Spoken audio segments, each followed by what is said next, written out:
আসসালামু আলাইকুম ওয়া রাহমাতুল্লাহ। আমরা আজকে মুবতাদা এবং খবরের মুবতাদার তৃতীয় যে তারকিব, সেই তৃতীয় তারকিবটা করব। এখানে আপনারা দেখতেছেন যে উলাইকাল মুসলিমুনা মুফলিহুনা এই শব্দটা দেওয়া, এই বাক্যটা দেওয়া আছে।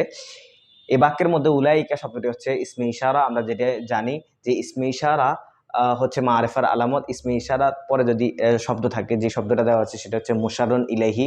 যদি আলিফ লাম দেওয়া থাকে তাহলে এটা মুশাররুন ইলাইহি। যদি মুশাররুন ইলাইহি এর মধ্যে আলিফ লাম যদি না থাকে তাহলে মুশাররুন ইলাইহি হবে না। যেহেতু উলাইকার পরে আলিফ লাম যুক্ত একটা শব্দ আছে, সেটা হচ্ছে মুশাররুন ইলাইহি।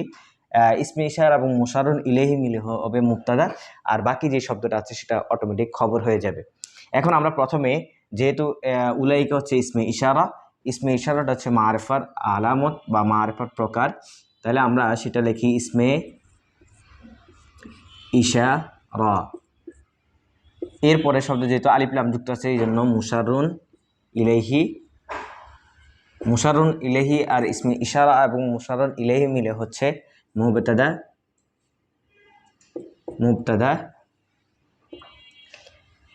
মুবতাদার পরে যে শব্দটা আছে সেটা হচ্ছে খবর। মুবতাদা খবর মিলে জুমলায়ে ইসমিয়া।